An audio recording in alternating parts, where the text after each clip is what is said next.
So we're going to make the bone broth recipe that was requested on one of the previous posts. Bone broths are made all over the world in lots of different cultures, but with me coming from a traditional Chinese medicine background, we use it a lot to really nourish our root energy, which would be from our kidneys.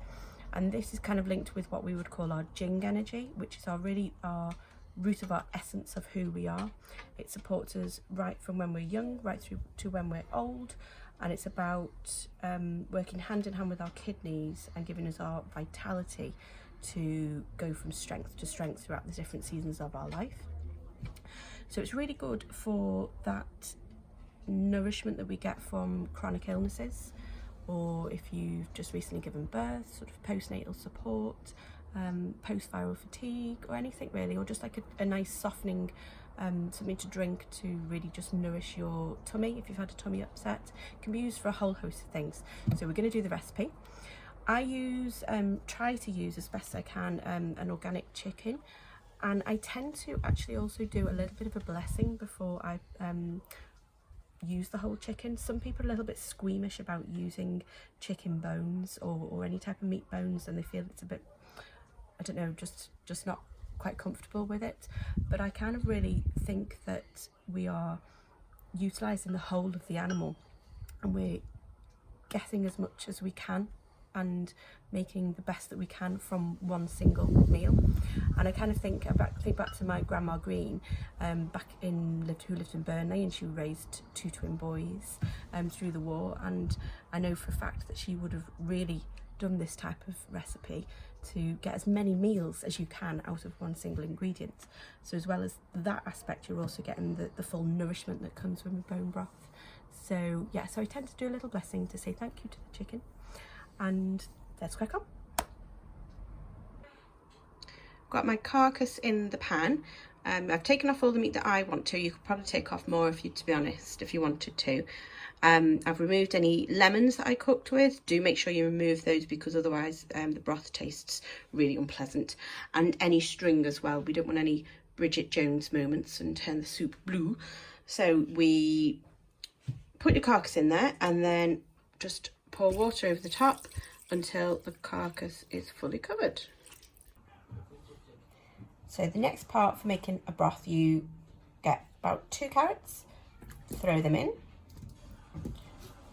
some celery. If you don't have celery, don't worry. Spring onions, a lot of ginger. Ginger's really good for you, especially in the raw variety. And you don't have to peel it or anything like that. Just chop it up into big chunks. Garlic, or 2. I would normally use 2, but I don't have that much left, and I want to save the rest of my garlic for when I turn this into a soup. And then goji berries. They will be my normal addition, and I would try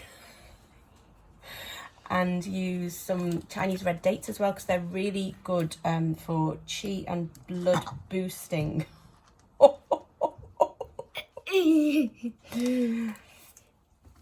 But I don't have any of those, so goji berries it is. That's all we've got.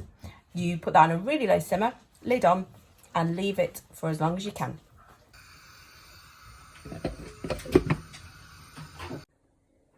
When it's been simmering for a few hours, just get yourself a big spoon and squash everything down a bit.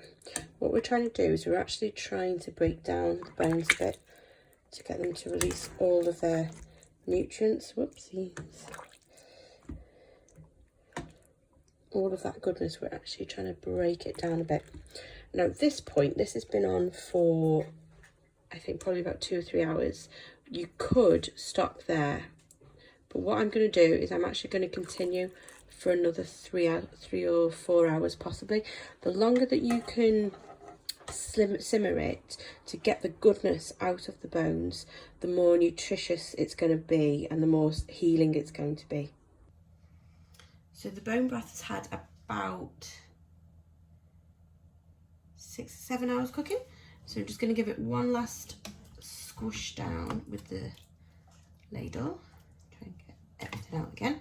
And now it's time to drain. So when you drain it, remember to drain it over a bowl as opposed to down a sink, which I've done a few times. And then you're just like why have I bothered? Because all of that goodness is just down the sink.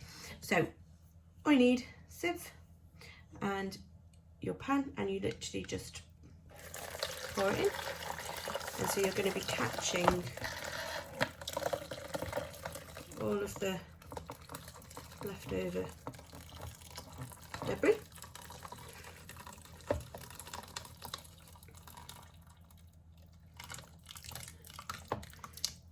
And like just try and encourage all the last bit of juice to come out.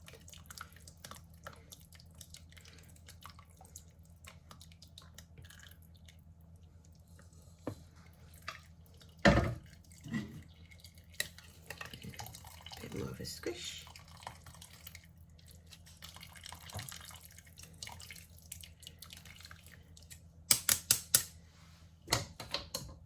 And that is it.